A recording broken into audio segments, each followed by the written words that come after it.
Hello students, पिछले video lecture में हमने ठोसों के प्रसार के बारे में देखा, जिनमें 3 प्रकार का अपने प्रसार देखा। ठोसों का रेखीय प्रसार, क्षेत्रीय प्रसार और आयतन प्रसार। अब बच्चों अपन देखेंगे मोड ऑफ हीट ट्रांसफर यानी ऊष्मा संचरण की विधियां। अब अपन यहां देखेंगे ऊष्मा संचरण की विधियां।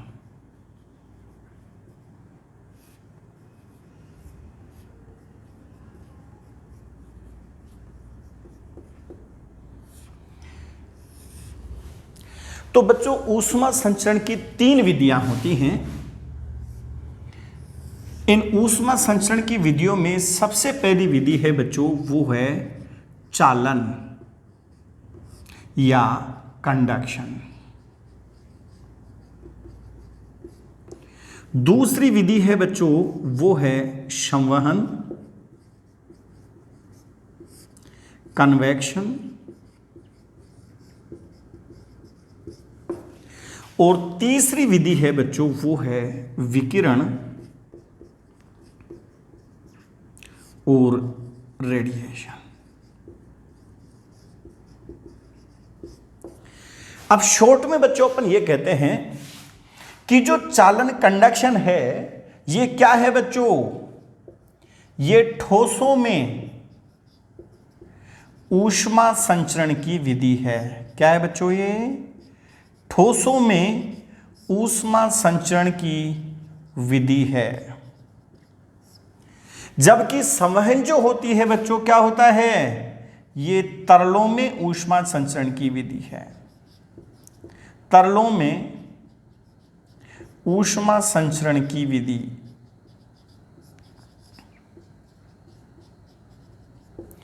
और विकिरण क्या है बच्चों, ये ऊष्मा संचरण की वह विधि है जिसमें किसी माध्यम की आवश्यकता नहीं होती है। ये ऊष्मा संचरण की विधि, ऊष्मा संचरण की वह विधि जिसमें माध्यम की आवश्यकता नहीं होती है।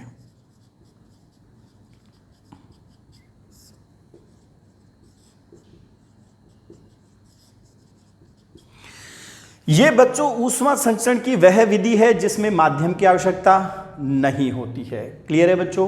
लेकिन अपना मेन जो टॉपिक है, फिलहाल अपन इनको 1 बाय 1 पढ़ेंगे। तो सबसे पहले बच्चों अपन देखते हैं चालन। पहली जो विधि है उसके बारे में अपन देखेंगे और वो है बच्चों चालन। और अभी अपन ने देखा कि जो चालन यानी कंडक्शन है वो ठोसों में ऊष्मा संचरण की विधि है। तो बच्चों सबसे पहले अपन देखते हैं चालन और कंडक्शन।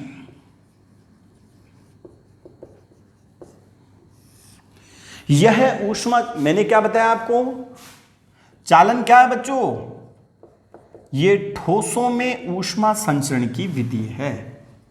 ठोसों में ऊष्मा संचरण की विधि है। ठीक है। लेकिन बच्चों इसका एक्सेप्शन भी है, इसका अपवाद है। और वो अपवाद है बच्चों पारा। पारा द्रव होते हुए भी इसमें ऊष्मा का संचरण किसके द्वारा होता है, चालन द्वारा होता है। पारा द्रव होते हुए भी ऊष्मा का संचरण किसके द्वारा होता है बच्चों, चालन द्वारा होता है। क्लियर।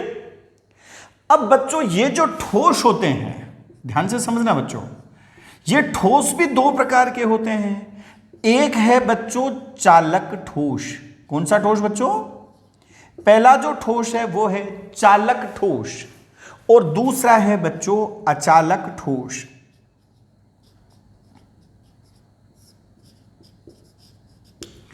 तो चालक ठोसों में बच्चों ऊष्मा का जो कंडक्शन होता है, ऊष्मा का जो चालन होता है वो किसके द्वारा होता है बच्चों, मुक्त इलेक्ट्रॉनों के द्वारा होता है। किसके द्वारा होता है, मुक्त इलेक्ट्रॉनों के द्वारा होता है। ठोसों में चालक ठोस जो होते हैं बच्चों, इनमें ऊष्मा का जो संचरण होता है किसके द्वारा होता है? मुक्त इलेक्ट्रॉनों द्वारा होता है। और अचालक ठोसों में किसके द्वारा होता है बच्चों? यह होता है लैटिस वाइब्रेशन के कारण होता है, जालक कंपन के कारण होता है। ठीक है। अब बच्चों अपन ये जानते हैं कि विद्युत धारा का जो चालन होता है या विद्युत धारा का जो प्रवाह होता है वो भी मुक्त इलेक्ट्रॉनों के द्वारा होता है, और ऊष्मा का चालन भी किसके द्वारा हो रहा है? मुक्त इलेक्ट्रॉनों के द्वारा हो रहा है। इसका मत से क्या कंक्लूजन निकला कि वे पदार्थ जो विद्युत धारा के अच्छे चालक होते हैं वे ऊष्मा के भी अच्छे चालक होते हैं। इसलिए बच्चों क्या कंक्लूजन निकला कि वे पदार्थ जो विद्युत के अच्छे चालक होते हैं, विद्युत धारा के अच्छे चालक होते हैं,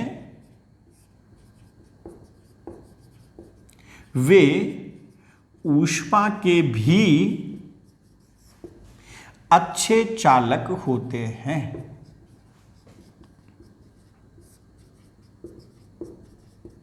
अब बच्चों सबसे ज्यादा विद्युत का चालक कौन सा होता है? सिल्वर, चांदी। इसलिए K4Ag, तो जो ये K क्या है यहां पे? ऊष्मीय चालकता। जिनकी विद्युत चालकता ज्यादा होती है बच्चों उनकी ऊष्मीय चालकता भी ज्यादा होगी। तो Kag ग्रेटर देन क्या होगा बच्चों? K कॉपर, और ग्रेटर देन क्या होगा बच्चों? K aluminium. अगर मैं चांदी, तांबे और एल्यूमिनियम के बारे में अगर बात करता हूं तो चांदी की ऊष्मीय चालकता सर्वाधिक होगी, उसके बाद कॉपर की होगी, और उसके बाद किसकी होगी बच्चों? एल्यूमिनियम की होगी। क्लियर? तो यह हुआ बच्चों अपने पास कि चालन क्या है, ठोसों में ऊष्मा संचरण की विधि है, लेकिन पारा इसका अपवाद है। पारा द्रव होते हुए भी ऊष्मा का प्रवाह किसके द्वारा होता है बच्चों? इसमें चालन द्वारा होता है। अब ठोस दो प्रकार के हुए, एक तो चालक ठोस और दूसरे अचालक ठोस।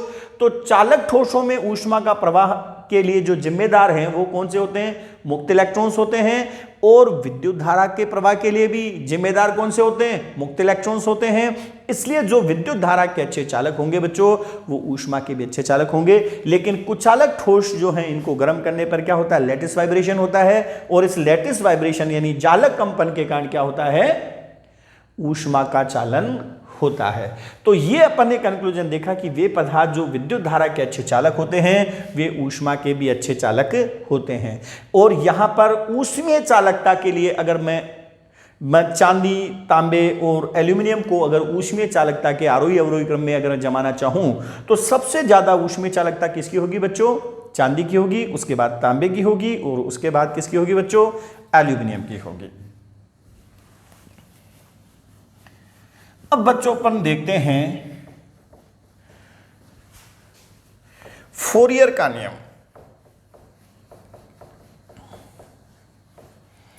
ऊष्मा के चालन के लिए सबसे पहले अपन देखते हैं बच्चों फोरियर का नियम।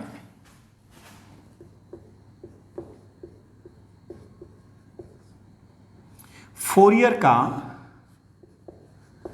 नियम देखेंगे बच्चों, फोरियर्स लॉ।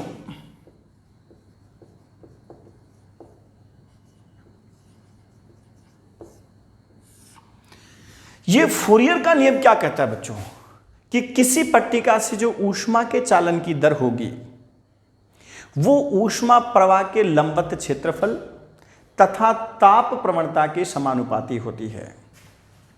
ये क्या कहता है बच्चों? ये किसी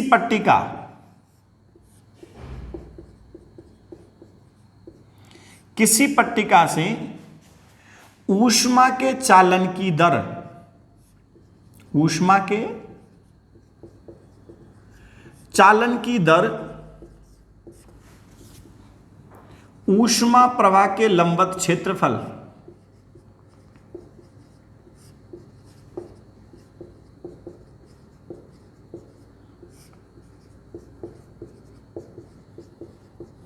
तथा ताप प्रवणता के समानुपाती होती है। ये बच्चों फूरियर लॉ कहलाता है। जैसे मैं ये कहना चाहता हूं बच्चों, ये मेरे पास एक पट्टिका है ऐसी, ठीक है, ये मेरे पास ऐसी एक पट्टिका है, ये पट्टिका है, और यहां पे ये इस सतह का टेम्परेचर हाई है, इस सतह का टेम्परेचर लो है। सपोज करो ये टेम्परेचर T1 है, ये टेम्परेचर T2 है। और बच्चों आपको पता है ऊष्मा का प्रवाह उच्च ताप से निम्न ताप की ओर होगा। ये Q डॉट है, ऊष्मा के चालन की दर है, dQ/dt है या Q/T है ये। तो ऊष्मा के चालन, डॉट लगने का मतलब है कि प्रति सेकंड प्रवाहित ऊष्मा है, न कि ऊष्मा। Q डॉट dQ/dt है। और ये बच्चों जैसे मैं ये कहता हूं कि ये अपने पास हाथ को अगर मैं एक पट्टिका मानता हूं और ये ऊष्मा इधर प्रवाहित हो रही है, तो ऊष्मा प्रवाह के लंबवत मेरे को ये वाला एरिया लेना है। समझ में आ रहा है? तो ये चाहे इधर से दिखे, मेरे को ऊष्मा प्रवाह के लंबवत ये क्षेत्रफल लेना है। क्लियर है? और ये ताप प्रवणता यहां से x दूरी पर ताप क्या होगा, ताप प्रवणता के भी समानुपाती होगी। ध्यान दें बच्चों, ये कहता है कि जो Q डॉट है ऊष्मा के चालन की दर, वो डायरेक्टली प्रोपोर्शनल होगी -a × dt/dx। बच्चों इस पूरे चैप्टर में T को अपन ताप लेंगे। T क्या है यहां पे? T जो है वो ताप होगा, और टो जो है उसको समय को टो से डिनोट करेंगे। T तो ताप होगा और टो क्या होगा बच्चों? समय होगा। तो Q dot directly proportional to -a dt/dx होगा। ठीक है?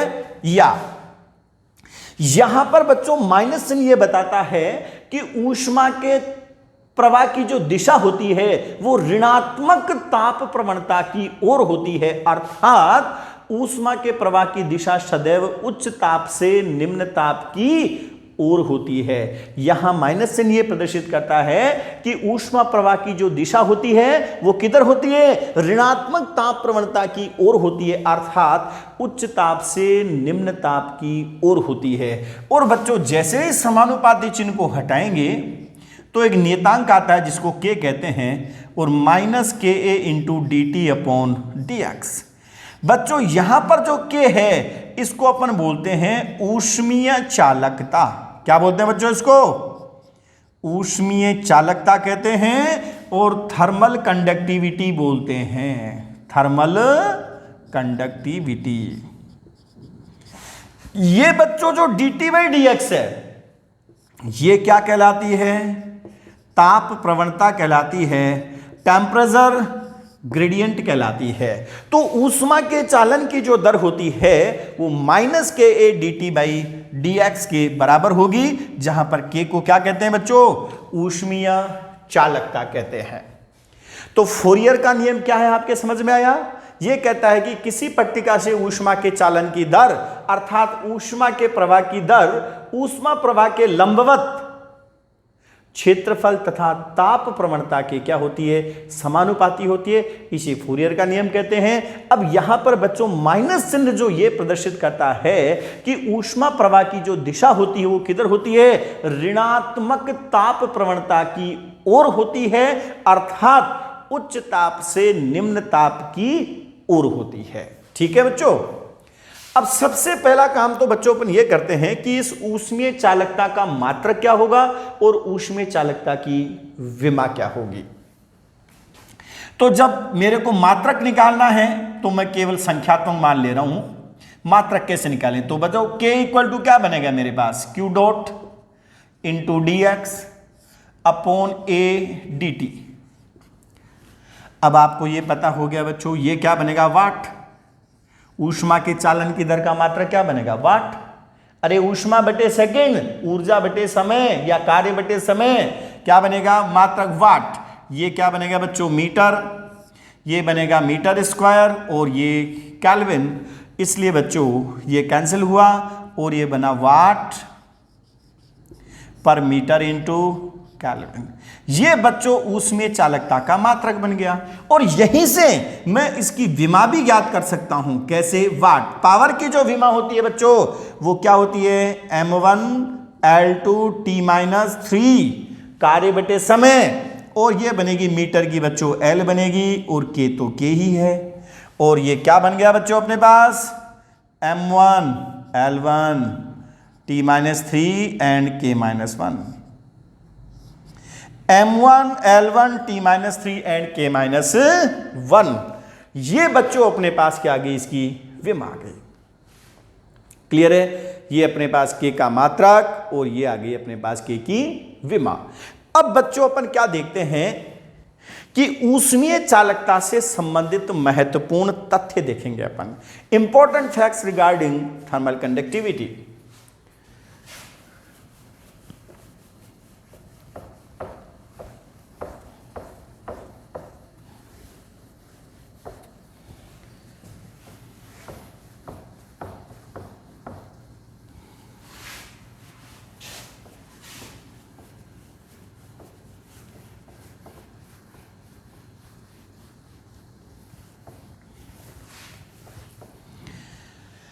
तो देखो, ऊष्मीय चालकता से संबंधित महत्वपूर्ण तथ्य।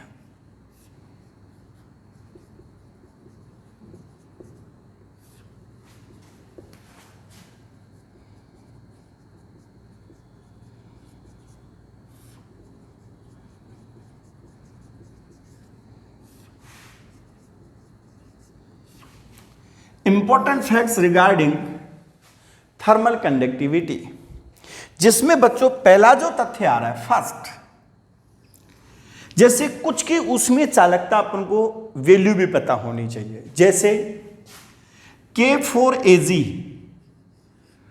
Ag के लिए, चांदी के लिए थर्मल कंडक्टिविटी जो होती है बच्चों वो होती है अपने पास 410 watt per metre into kelvin. K copper के लिए होती है बच्चों 365 watt per metre into kelvin. K4 aluminium 210 watt per metre into kelvin. और K4 एयर वायु के लिए होती है 0.01 वाट पर मीटर इंटू केल्विन। और K4 फ्रियोन 12, K4 फ्रियोन 12 जो है बच्चों वो होती है 0.0083 वाट पर मीटर इंटू केल्विन। इससे बच्चों जब वैल्यू अपन को पता है तब तो मैं कह ही सकता हूं कि चांदी की थर्मल कंडक्टिविटी सबसे ज्यादा होगी, उसके बाद कॉपर की होगी, उसके बाद एल्यूमिनियम की होगी। और एयर की जो पुअर थर्मल कंडक्टिविटी होती है, यानी वायु की ऊष्मीय चालकता बहुत कम होती है। इसका भी कई जगह उपयोग किया जाता है, वो अभी अपन को देखना है। ठीक है, तो बच्चों एक तो जब अपन को वैल्यू पता है तब तो अपन देखकर लिख ही सकते हैं कि किसकी थर्मल कंडक्टिविटी ज्यादा है किसकी नहीं है। लेकिन जब ये मान अपन को पता नहीं थे तो भी अपन ने आंसर दिया था कि सबसे ज्यादा थर्मल कंडक्टिविटी किसकी होगी, चांदी की होगी, क्योंकि जिसकी विद्युत चालकता ज्यादा होगी उसकी ऊष्मीय चालकता भी ज्यादा होगी। क्यों? क्योंकि जो विद्युत के अच्छे चालक होते हैं वो ऊष्मा के अच्छे चालक होते हैं, क्योंकि विद्युत धारा का प्रवाह भी मुक्त इलेक्ट्रॉनों द्वारा होता है और ऊष्मा का प्रवाह भी चालकों में किसके द्वारा होता है, मुक्त इलेक्ट्रॉन्स के द्वारा होता है। ठीक है बच्चों, तो ये तो हुई K की वैल्यू। दूसरा, ठोसों की ऊष्मीय चालकता द्रवों की तुलना में अधिक होती है। ठोसों की ऊष्मीय चालकता जो होती है बच्चों द्रवों की तुलना में क्या होती है, अधिक होती है।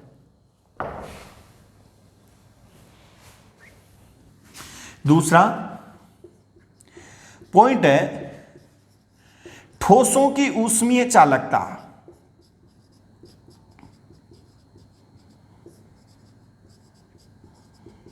द्रवों की तुलना में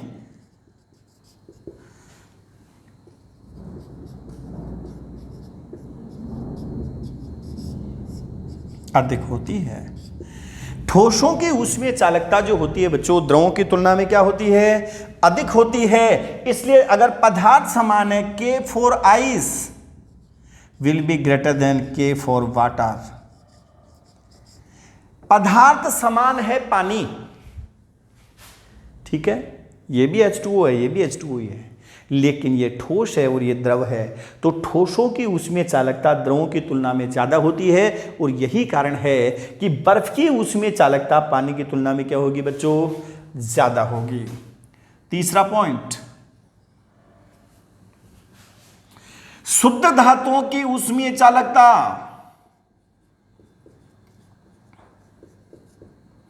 शुद्ध धातुओं की ऊष्मीय चालकता मिश्र धातुओं की तुलना में अधिक होती है।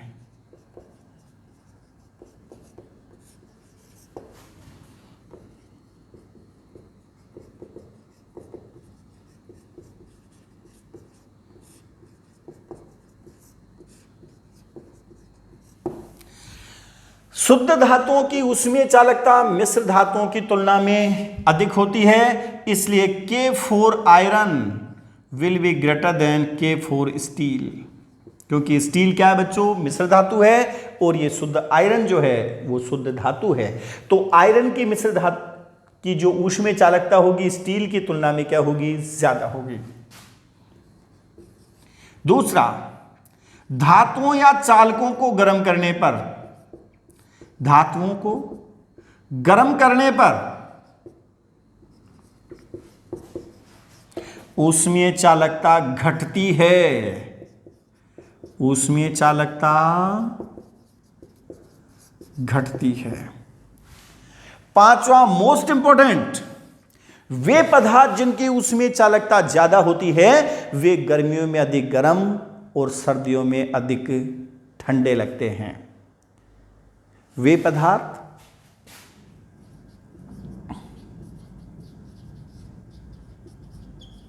जिनकी ऊष्मीय चालकता अधिक होती है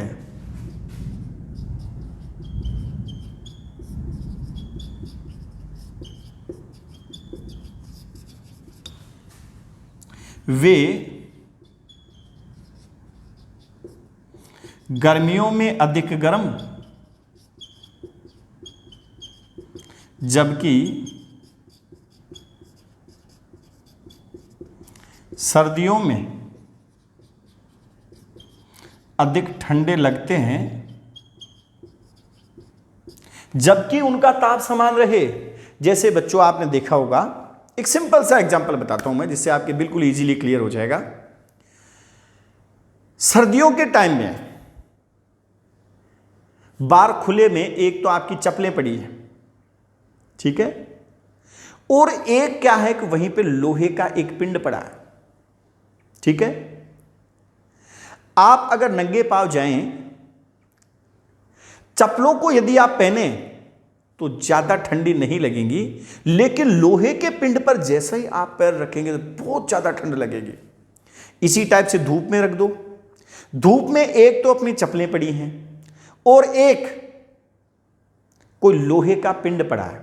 आपको पता है जब बाहर वातावरण में पड़ी हैं तो दोनों का टेम्परेचर ही वातावरण के टेम्परेचर के बराबर होना चाहिए, परंतु आपको पता लोहे का पिंड आपको बहुत ज्यादा गर्म लगेगा जबकि चप्पलें आपको गर्म नहीं लगेंगी। अगर ऐसा नहीं होता तो आपको पता है कि चप्पलें जो हैं अपन किसकी बनाते हैं, एल्यूमिनियम की या लोहे की बना के रख देते तो एक बार में ही काम तमाम, न कभी टूटने का झंझट न कुछ घिसने का झंझट, और लंबे समय तक आपकी चप्पलें चल जाती। लेकिन वो चप्पलें न तो आपके गर्मियों में काम की हैं और न ही सर्दियों में काम की है। समझ में आ रहा है? तो वे पदार्थ जिनकी ऊष्मीय चालकता अधिक होती है वो गर्मियों में अधिक गर्म और सर्दियों में अधिक ठंडी लगती हैं। ठीक है बच्चों, छठा पॉइंट अपन देखते हैं, वायु की पुअर थर्मल कंडक्टिविटी का बच्चों कई जगह उपयोग किया जाता है। जैसे सर्दियों में अपन देखें, एक मोटे कंबल की बजाय आधी मोटाई के 2 कंबल ओढ़ने पर कम ठंडक महसूस होती है। एक मोटे कंबल की बजाय आधी मोटाई के 2 कंबल यदि अपन ओढ़ें तो अधिक ठंडक, तो आधी मोटाई के 2 कंबल ओढ़ने पर कम ठंडक महसूस होती है। क्यों?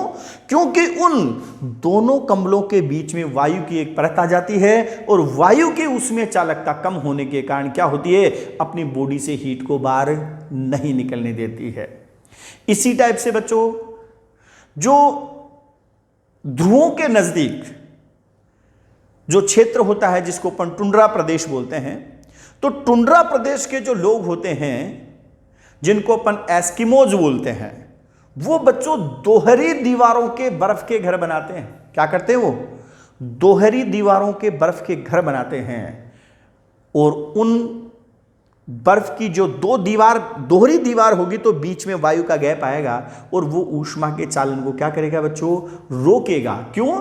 क्योंकि इसकी थर्मल कंडक्टिविटी कम होती है। इसी प्रकार से आपने देखा होगा कि भाप इंजन से लेकर टरबाइन के बीच में ऊष्मा को, स्टीम को, भाप को ले जाने के लिए एक पाइप के द्वारा ले जाई जाती है, और उस पाइप के चारों ओर क्या किया जाता है? कॉटन लपेटी जाती है, रुई लपेटी जाती है। रुई की थर्मल कंडक्टिविटी कम होने के कारण क्या होती है? कंडक्शन के द्वारा जो ऊष्मा प्रवाह को वो क्या करती है? रोकती है। ठीक है, तो बच्चों ये प्रैक्टिकल एग्जांपल्स अपने, जहां पर अपन को पुअर थर्मल कंडक्टिविटी का उपयोग कहां पर किया जाता है।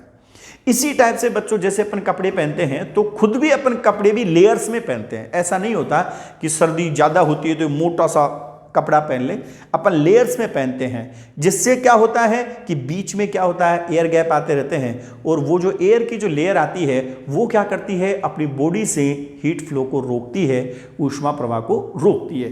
तो बच्चों इसी टाइप से आपने बच्चों एक चीज़ और देखी होगी, जैसे सर्दियों में अपन देखते हैं सुबह उठते हैं तो जैसे तारों पे पक्षी बैठे रहते हैं, ठीक है, वो पक्षी क्या करते हैं? बार बार क्या करते हैं? पंखों को खोलते हैं और वायु को परिबद्ध करते हैं, वायु को एनट्रैप करते हैं। ऐसा करने पर क्या होगा? वायु को परिबद्ध करने पर क्या होता है कि उनकी बॉडी और पंखों के बीच में क्या होता है? वायु की एक परत आ जाती है, और वो उनकी बॉडी से ऊष्मा के प्रवाह को क्या करती है बच्चों? रोकती है। तो ये वायु की पुअर थर्मल कंडक्टिविटी का उपयोग है कि वायु की पुअर थर्मल कंडक्टिविटी अपन कई जगह उपयोग किया जाता है। तो ये है बच्चों ऊष्मीय चालकता से संबंधित कुछ इंपॉर्टेंट फैक्ट्स हैं। ठीक है, आगे अपन देखेंगे बच्चों जनरल हीट कंडक्शन इक्वेशन।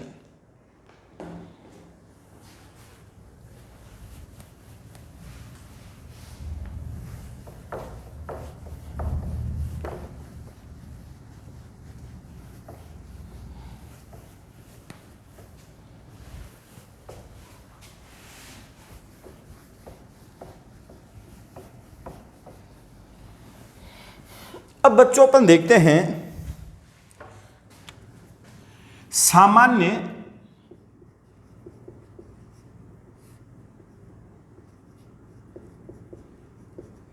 ऊष्मा चालन समीकरण, general heat conduction equation. General heat conduction equation, सामान्य ऊष्मा चालन समीकरण। और बच्चों बहुत इंपॉर्टेंट है ये, और ये इक्वेशन है delta two T by del X square plus delta two T by del Y square plus delta two T by del Z square plus QG by K equal to 1 sigma delta two T by delta square. ये बच्चों कहलाती है general heat conduction equation कहलाती है। अब इस general heat conduction का क्या मतलब है? ये है बच्चों 3 डायमेंशनल। क्या है बच्चों? ये 3 डायमेंशनल है कि ऊष्मा का संचरण एक्स वाई जेड तीनों दिशाओं में हो रहा हो, 3 डायमेंशनल है, और विद हीट जनरेशन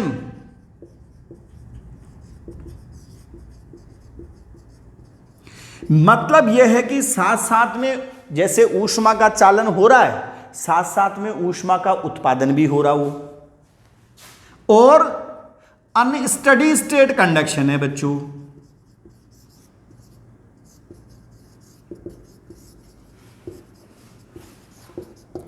और अनस्टडी स्टेट का मतलब क्या है? इसका मतलब है कि जो ताप है वो समय पर भी निर्भर करे, या ऊष्मा के चालन की दर जो है वो समय के साथ नियत नहीं रहे, स्थायी अवस्था नहीं आए। अगर ऊष्मा के चालन की दर नियत हो जाए या छड़ के अलग अलग बिंदुओं का ताप फिक्स हो जाए, यानी ताप समय पर निर्भर न करे या ऊष्मा के चालन की दर समय पर निर्भर न करे, तो उसको तो बोलते हैं स्टडी स्टेट। और यदि ऊष्मा के चालन की दर समय पर निर्भर करे तो उसको बोलते हैं बच्चों अनस्टडी स्टेट। इसका मतलब क्या है कि ऊष्मा के चालन की दर, ऊष्मा के चालन की दर समय पर निर्भर करे तो इसको बोलते हैं बच्चों अनस्टडी स्टेट कंडक्शन बोलते हैं। लेकिन अपने सिलेबस में बिल्कुल छोटा सा है, और वो क्या है, वो है बच्चों अपने सिलेबस में वन डायमेंशनल है। क्या है बच्चों? One dimensional. केवल एक ही दिशा में ऊष्मा का चालन होगा और विदाउट हीट जनरेशन है। क्या है बच्चों? विदाउट हीट जनरेशन है।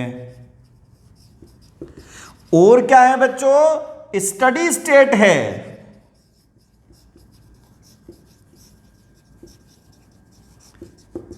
और ऐसा होते ही ये क्या हो जाएगा? जीरो। ये भी जीरो, ये भी जीरो, और ये भी क्या हो जाएगा बच्चों? जीरो। और मैं ये कहूंगा कि जनरल मेरे पास यह बना delta two T by del X square equal to zero, या D two T by D X square equal to zero. क्योंकि बच्चों अगर ये टेम्परेचर केवल एक ही चर राशि पर डिपेंड करता है तो फिर आंशिक अवकलन और पूर्ण अवकलन में कोई डिफरेंस नहीं होता है। तो ये बच्चों अपने पास जनरल, अपने पास कंडक्शन इक्वेशन जो है वो ये आएगी, और इसका उपयोग करते हुए ही अपन टेम्परेचर प्रोफाइल निकालेंगे कि ताप जो है वो दूरी के साथ किस प्रकार से परिवर्तित होगा, वो बच्चों अपन इसी इक्वेशन को यूज करते हुए निकालेंगे। कुल मिला के ये हुआ कि इस पूरी रामायण को अपन ने देखा तो ये ऐसा होता है, ठीक है। और सिग्मा को बच्चों अपन बोलते हैं थर्मल डिफ्यूजिविटी, तापमापीय ऊष्मीय चालकता। सिग्मा को क्या बोलते हैं बच्चों अपन? तापमापीय ऊष्मीय चालकता, थर्मल डिफ्यूजिविटी। और ये होता है K अपॉन रो इंटू सी, K अपॉन रो सी होता है, ठीक है। अब ध्यान दे बच्चों, d2t by D X square equal to zero. केवल अपन को तो ये इक्वेशन याद रखनी है। अगर इस पूरे को ये ऐसा मैंने क्यों किया, क्यों इक्वेशन लिखी है अपन ने ऐसा? क्योंकि आपको पता है कई बार ऐसा क्वेश्चन पूछ लेता है कि जो चालन है वो ऊष्मा संचरण की एक विमीय विधि है, द्विविमीय है, त्रिविमीय है, या निम्न में से कौन सी ऊष्मा संचरण की विधि केवल यूनिडायरेक्शनल है? केवल एक दिशीय ऊष्मा संचरण की विधि कौन सी है? तो वो होती है बच्चों संवहन। चालन त्रिविमीय होता है, विकिरण भी त्रिविमीय होता है।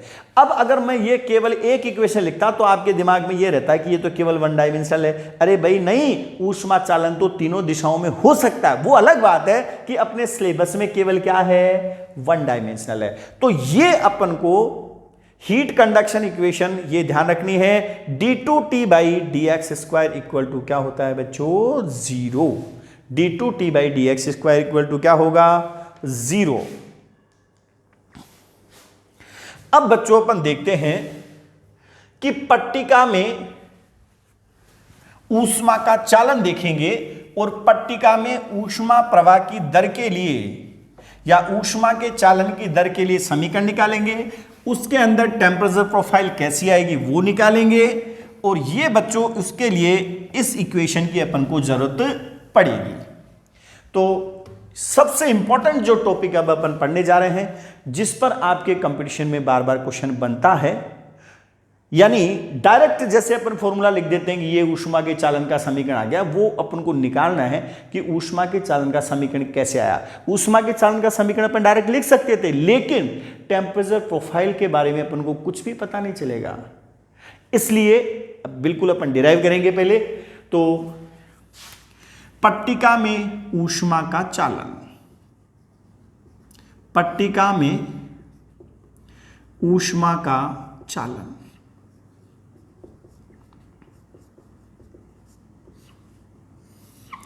Conduction through a slab, conduction through a slab. ठीक है बच्चों, तो देखो अपन इसके लिए डिराइव करते हैं एक बार। सपोज करो कि ये आपके पास पट्टिका है,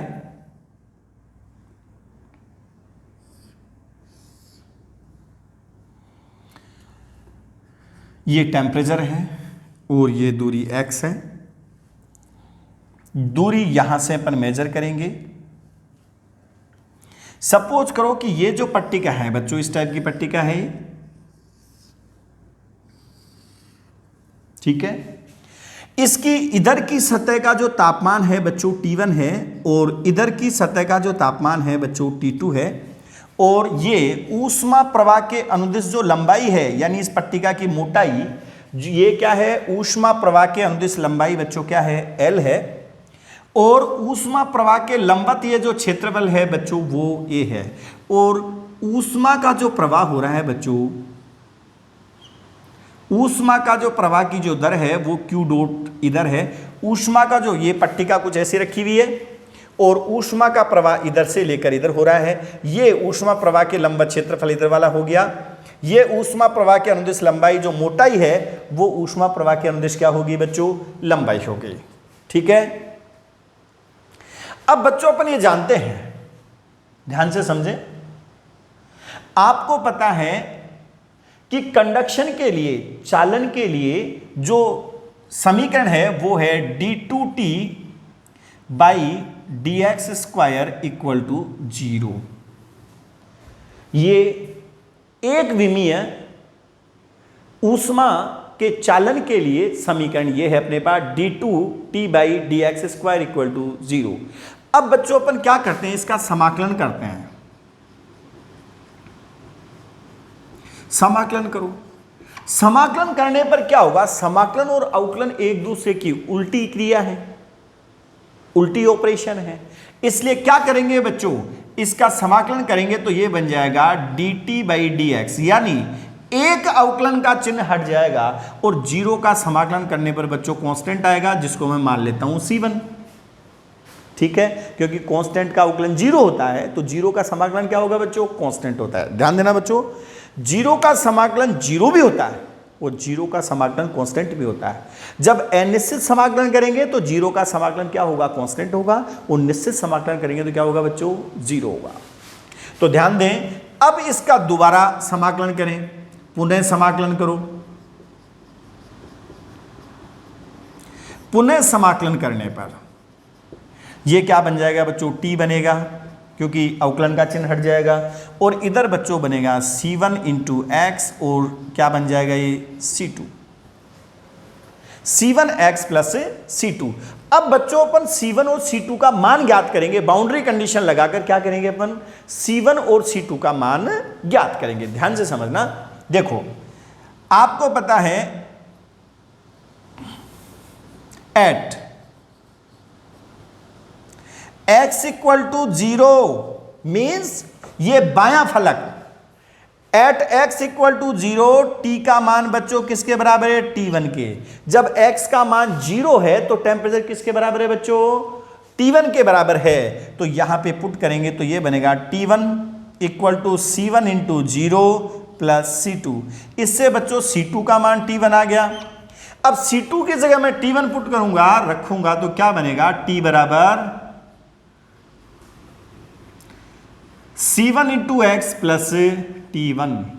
अब दोबारा बाउंड्री कंडीशन लगाओ बच्चों, at x equal to L, T बराबर क्या है बच्चों, T2। यानी इस फलक का जो टेम्परेचर है, इधर वाली सतह का जो टेम्परेचर है वो T2 है। जब x बराबर L यानी इधर वाली सतह आ जाएगी जिसका टेम्परेचर क्या है बच्चों, T2।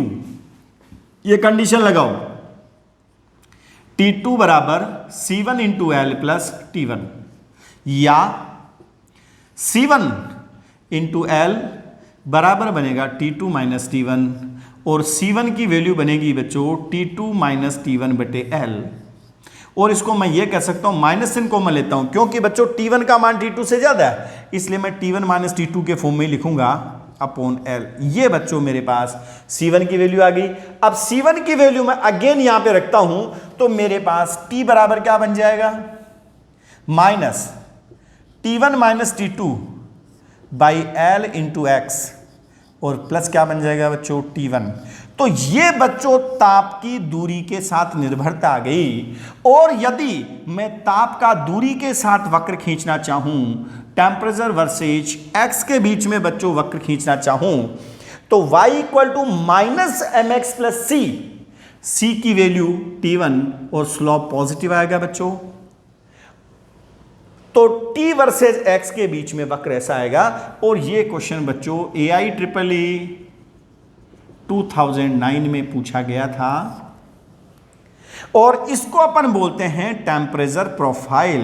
क्या बोलते हैं बच्चों इसको अपन बोलते हैं टेम्परेचर प्रोफाइल बोलते हैं। यानी ताप जो है वो दूरी के साथ इस समीकरण के अनुसार परिवर्तित होगा, इसको अपन बोलते हैं टेम्परेचर प्रोफाइल।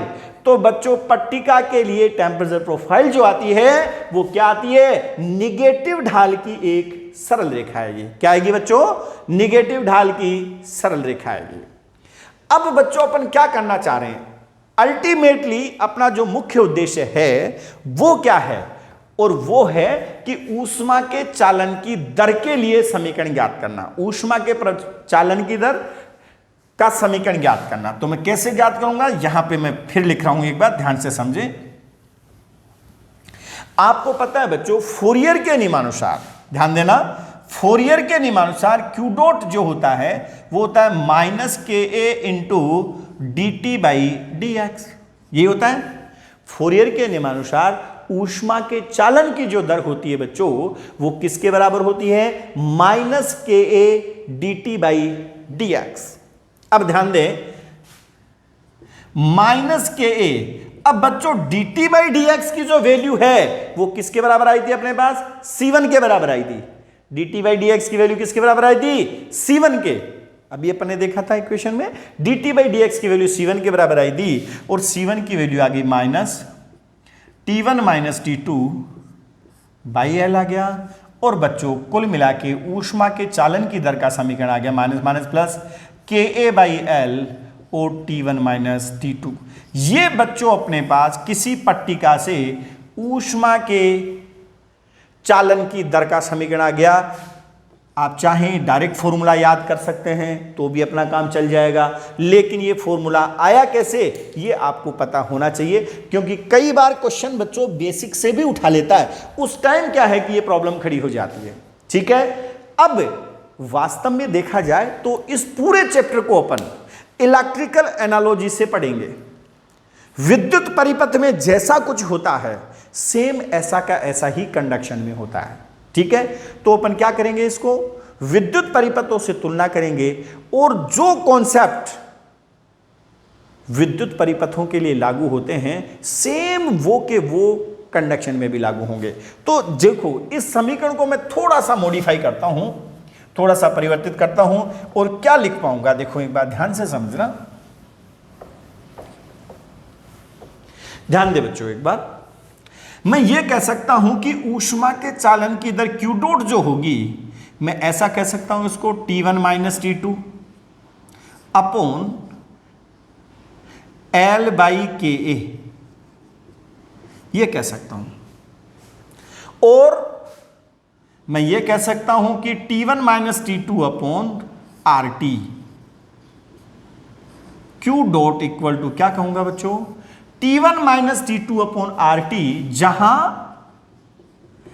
RT क्या है बच्चों, L बाई के ए, और इसको अपन क्या बोलते हैं बच्चों, ऊष्मीय प्रतिरोध बोलते हैं। क्या बोलते हैं बच्चों इसको, ऊष्मीय प्रतिरोध बोलते हैं। और अगर बच्चों एक तरह से देखा जाए तो इस ऊष्मीय प्रतिरोध का फॉर्मूला वही आ गया जो अपने सामान्य प्रतिरोध का फॉर्मूला होता है। कैसे? आपने ये देखा है बच्चों, ढंग से ध्यान दो। प्रतिरोध जो होता है वो रो एल बाई ए होता है, और मैं ये कह सकता हूं कि एल अपॉन 1 अपॉन रो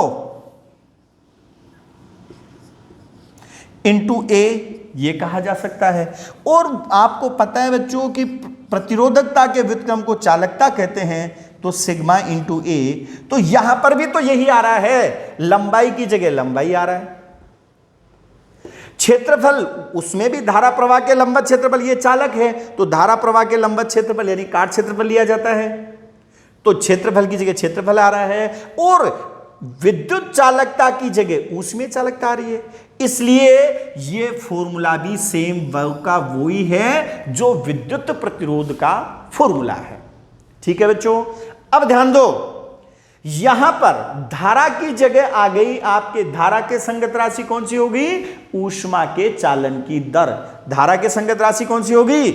ऊष्मा के चालन की जो दर है वो धारा के संगत राशि हो गई। और विभवांतर की जगह क्या आ गया बच्चों? तापांतर आ गया। विभवांतर की जगह तापांतर, जैसे I equal to V upon R होता है, तो यहां पर Q dot is equal to तापांतर बटे प्रतिरोध हो जाएगा। बस विभवांतर की जगह तापांतर आ जाएगा, प्रतिरोध की जगह ऊष्मीय प्रतिरोध आ जाएगा, और धारा की जगह आ जाएगी बच्चों ऊष्मा के चालन की दर आ जाएगी। और इस चीज को ध्यान में रखते हुए आगे अपन क्वेश्चन सोल्व करेंगे।